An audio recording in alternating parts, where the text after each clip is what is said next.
Hello दोस्तों, स्वागत है आपका सुनील सुप्रीम क्लासेस के इस नए वीडियो में। दोस्तों, यह वीडियो हाइड्रोकार्बन चैप्टर का लास्ट पार्ट है। अगर आपने अभी तक इसके बाकी के पार्ट्स को नहीं देखा है तो प्लीज़ आप उसे ज़रूर देख लें, जिससे हाइड्रोकार्बन चैप्टर के आपके जो भी डाउट हैं वो पूरी तरह से क्लियर हो सके। तो इस पार्ट में हम एरोमेटिक हाइड्रोकार्बन के बारे में पढ़ेंगे। तो टॉपिक को स्टार्ट करने से पहले फ्रेंड्स, अगर आपने हमारे चैनल को अभी तक सब्सक्राइब नहीं किया है तो प्लीज़ आप हमारे चैनल को सब्सक्राइब कर लें और बेल आइकन को ऑल पर प्रेस कर लें, जिससे आने वाले जो भी नए वीडियोज़ के नोटिफिकेशन होंगे वो आपको आसानी से मिल सके। तो आइए स्टार्ट करते हैं एरोमेटिक हाइड्रोकार्बन को। तो एरोमेटिक हाइड्रोकार्बन जो होता है वे हाइड्रोकार्बन होते हैं जिनकी संरचना जो होती है बेंजीन के समान होती है। अब बेंजीन की संरचना कैसी होती है? तो बेंजीन की संरचना जो होती है कुछ इस प्रकार की होती है। ये हमारा जो होता है बेंजीन होता है, ये पूरा हमारा बेंजीन होता है और इसका फार्मूला जो होता है C6H6 होता है। तो एरोमेटिक हाइड्रोकार्बन जो होते हैं वो बेंजीन की संरचना जैसे होते हैं हमारे। अब इनमें जो होता है हमारा कार्बन का प्रतिशत जो होता है वो सबसे अधिक होता है। कार्बन का प्रतिशत इनमें जो होता है हमारा अधिक होता है। तो इस तरह के हाइड्रोकार्बन को ही हम क्या कहते हैं? एरोमेटिक हाइड्रोकार्बन कहते हैं। अब ये जो बेंजीन है जिसका फार्मूला हमारा C6H6 है, इसमें जो होता है हमारे 6 कार्बन के अणु होते हैं, 6 कार्बन होते हैं और 6 हमारे हाइड्रोजन होते हैं। दोनों चीज़ें मिलकर हमारा ये पूरा का पूरा जो होता है बेंजीन का फॉर्मेशन होता है। अब जो है ये जो बेंजीन होता है इसमें हमारा जो है जो आर्थो, मेटा, पैरा ये स्थितियां होती हैं, इनके बारे में जान लेते हैं कि कहाँ कहाँ पर होते हैं। तो ये जो है हमारा बेंजीन है, इस बेंजीन में ये वाला जो होता है हमारा आर्थो होता है, इसे हम आर्थो पोजीशन बोलते हैं। और इसके बाद जो है हमारा एक और बेंजीन मिला लेते हैं, इसमें देख लेते हैं कौन सा पोजीशन है हमारा मेटा। तो ये जो होता है हमारा मेटा पोजीशन होता है, इसे हम मेटा पोजीशन बोलते हैं। ये मेटा पोजीशन है और ये हमारा जो होता है आर्थो पोजीशन होता है। इसके बाद जो है हमारा अगला है पैरा पोजीशन। तो ये हमारा जो होता है पैरा पोजीशन होता है। तो बेंजीन जो होता है उसमें हमारा ये आर्थो पोजीशन होता है, ये हमारा मेटा पोजीशन है और ये हमारा पैरा पोजीशन है। अब इसके बाद ये तो आर्थो हो गया, ये मेटा हो गया, ये पैरा हो गया। अब इनके बारे में जान लेते हैं कि ये पोजीशन हमारे कौन से होते हैं। तो आर्थो के सामने वाला जो ये पोजीशन होता है, आर्थो के जस्ट सामने ये जो पोजीशन होता है ये हमारा क्या है? आर्थो। अब आर्थो के सामने वाला पोजीशन क्या कहलाएगा? आर्थो। ये भी हमारा आर्थो ही पोजीशन होता है। और ये हमारा मेटा पोजीशन है, तो मेटा के सामने वाला हमारा कौन है? ये। तो ये भी हमारा क्या होगा? मेटा पोजीशन होता है। और ये हमारा पैरा पोजीशन है ही, जैसा कि आपको हमने इसमें बताया है। तो ये हमारे जो होते हैं आर्थो, मेटा, पैरा पोजीशंस होते हैं बेंजीन रिंग में। ये हमारा बेंजीन रिंग है और इसमें हमारा पूरा आर्थो, मेटा पोजीशन और पैरा पोजीशन के बारे में हमने जाना। अब ये बेंजीन जो होता है इसका फॉर्मेशन कैसे होता है इसके बारे में जानेंगे। तो आइए चलते हैं बेंजीन के फॉर्मेशन पे। बेंजीन बनाने की विधि। अब हम बेंजीन के बनाने की विधि के बारे में जानेंगे। तो सबसे पहला है हमारा प्रयोगशाला विधि। प्रयोगशाला में बेंजीन को कैसे बनाया जाता है उसके बारे में हम जानेंगे। तो सोडियम बेंजोएट पर सोडा लाइम की क्रिया द्वारा हमारा बेंजीन प्राप्त होता है। सोडियम बेंजोएट क्या होता है? तो C6H5COON हमारा सोडियम बेंजोएट कहलाता है। जब ये sodium benzoate soda lime means हमारा NaOH के साथ जब ये रिएक्शन करता है कैल्शियम ऑक्साइड की उपस्थिति में, तो यह हमारा जो होता है बेंजीन का फॉर्मेशन करता है। अब ये बेंजीन जो है इसका फॉर्मेशन हो कैसे रहा है? तो ये जो है हमारा यहाँ से जो है हमारा एक हाइड्रोजन ग्रुप जो होता है इससे आकर जुड़ता है, तो C6H6 हो जाता है हमारा। H5 है तो एक हाइड्रोजन यहाँ पर जुड़ेगा तो C6H6 का फॉर्मेशन हो जाता है और हमारा जो होता है बेंजीन बन जाता है। इसके बाद जो है सोडियम कार्बोनेट, ये क्या है हमारा? Sodium carbonate. तो ये सोडियम कार्बोनेट कैसे बनना है? ये Na और ये Na, 2 Na हुए हमारे, तो यहाँ पर Na2 हो गया हमारा। उसके बाद एक ऑक्सीजन इन 2 ऑक्सीजन से जुड़ता है तो 3 ऑक्सीजन होते हैं और 1 कार्बन तो CO3। तो इस प्रकार हमारा जो होता है सोडियम कार्बोनेट का फॉर्मेशन होता है। तो हमें बेंजीन प्राप्त करना है, बेंजीन की प्रयोगशाला विधि पढ़ रहे हैं। तो बेंजीन जो होता है हमारा यहाँ से फॉर्मेशन होता है, C6H5 से हाइड्रोजन जुड़ जाता है और C6H6 बन जाता है और बेंजीन हमारा प्राप्त हो जाता है। इसके बाद जो है दूसरा प्रोसेस होता है हमारा बेंजीन सल्फोनिक अम्ल। अब बेंजीन सल्फोनिक अम्ल जो होता है जब इसकी भाप से क्रिया कराई जाती है तब हमारा क्या होता है बेंजीन का फॉर्मेशन होता है। ये हमारी दूसरी विधि है। इसमें जो है हमारा ये बेंजीन सल्फोनिक अम्ल है C6H5SO3H, ये हमारा बेंजीन सल्फोनिक अम्ल होता है। जब भाप से इसकी क्रिया कराई जाएगी तो भाप जो होता है दोस्तों यह जो होता है हमारा वाटर ही होता है, वो भी एक प्रकार का हमारा वाटर है। जब हम जल को हीट करते हैं तो उसमें से क्या होता है वाष्प निकलती है, भाप निकलता है, तो वो भी हमारा वाटर ही होता है। तो भाप से क्रिया कराना मीन्स हमारा H2O से रिएक्शन कराना है। तो H2O से जब हमारा रिएक्शन करेगा तब जो है हमारा बेंजीन का फॉर्मेशन होगा। अब ये जो है बेंजीन का फॉर्मेशन हो कैसे रहा है, जैसा कि हमें पता है कि जो वाटर होता है यह जो होता है हमारा H+ और OH नेगेटिव इन 2 रूपों में ब्रेक होता है, H+ और OH नेगेटिव। तो ये C6H5 जो होता है इससे हमारा जो होता है एक H जो होता है जुड़ जाता है, एक हाइड्रोजन वाटर का जुड़ जाता है जिससे हमारा C6H6 मीन्स बेंजीन बन जाता है। ठीक है। उसके बाद H2SO4 का भी फॉर्मेशन हो रहा है। H2SO4 क्या होता है सल्फ्यूरिक एसिड होता है। तो सल्फ्यूरिक एसिड भी बन रहा है। तो ये सल्फ्यूरिक एसिड कैसे बन रहा है इसके बारे में देख लेते हैं। यहाँ से हमारा OH अभी बचा। अब ये OH जो होता है एक हाइड्रोजन इसमें का आ करके इस हाइड्रोजन से जुड़ता है तो हमारा क्या हो जाता है H2 हो जाता है। ये हाइड्रोजन जुड़ जाते हैं और H2 हो जाता है। उसके बाद S हमारा है तो यहाँ पर भी S है। उसके बाद ये ऑक्सीजन जो होता है मीन्स हमारा इसमें है जो ये ऑक्सीजन इस 3 ऑक्सीजन से जुड़ जाता है तो क्या हो जाता है O4 हो जाता है। तो इस प्रकार हमारा H2SO4 बन जाता है। तो ये दोनों जो है हमारा बेंजीन का फॉर्मेशन था कि बेंजीन हम कैसे बनाएंगे। तो बेंजीन बनाने की विधि को हमने समझा। अब जो है बेंजीन जो होते हैं इनकी क्वालिटीज़ के बारे में जानेंगे, इसके भौतिक गुण के बारे में जानेंगे, इसका भौतिक गुण क्या होता है, उसके बाद इसके रासायनिक गुणों के बारे में जानेंगे। तो बेंजीन जो है इसका फर्स्ट हमारा जो फिजिकल प्रॉपर्टीज़ है, फर्स्ट है हमारा यह विशिष्ट रंगहीन होते हैं। ठीक है। और उसके बाद ये गंधहीन द्रव होते हैं। ये विशिष्ट रंगहीन और गंधहीन द्रव होते हैं।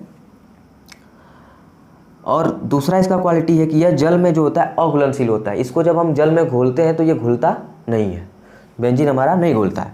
उसके बाद जो है तीसरा क्वालिटी है आणविक आकार में वृद्धि जब होती है, जब इनके अणुओं के आकार में वृद्धि होती जाती है तब इनका क्वथनांक भी बढ़ता जाता है।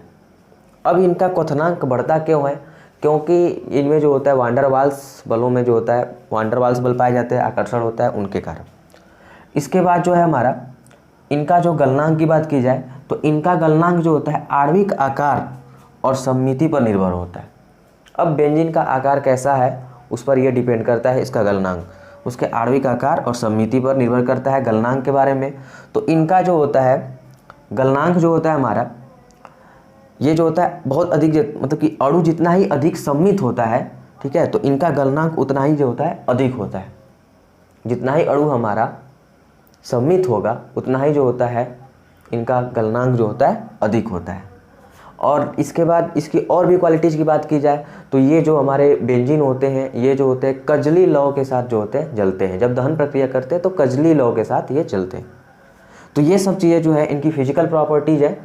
अब जो है हम इसके रासायनिक गुणों के बारे में पढ़ेंगे, इनकी केमिकल प्रॉपर्टीज़ के बारे में पढ़ेंगे। तो अगर आप स्क्रीनशॉट लेना चाहते हैं तो आप स्क्रीनशॉट ले लीजिए इसका। उसके बाद जो है हम आगे इसके रासायनिक गुणों के बारे में जानेंगे। रासायनिक गुण में जो है पहला हमारा टॉपिक है हैलोजनीकरण। तो हैलोजनीकरण क्या होता है इसके बारे में जानेंगे। दोस्तों हमें याद रखना है कि हैलोजनीकरण जो होता है इसमें हमारे जो होते हैं हैलोजन जो होते हैं, हैलोजन ग्रुप के जो भी एलिमेंट होते हैं, जैसे हमारा हैलोजन जो होता है उसको X से रिप्रेजेंट किया जाता है और इस हैलोजन ग्रुप में हमारे क्लोरीन, ब्रोमीन, आयोडीन, ठीक है, ये सब जो होते हैं और साथ ही साथ और भी जो होते हैं हमारे फ्लोरीन वगैरह, ये सब जो होते हैं पाए जाते हैं। तो ये हमारे हैलोजन ग्रुप के एलिमेंट होते हैं। तो हैलोजन ग्रुप का जो होता है हमारा, इसमें जो होता है बेंजीन रिंग के साथ जो होता है जुड़ाव होता है, मतलब हैलोजन ग्रुप हमारे जो होते हैं बेंजीन रिंग से जुड़ते हैं। तो हैलोजनीकरण होगा मतलब कि हैलोजन ग्रुप जुड़ेंगे।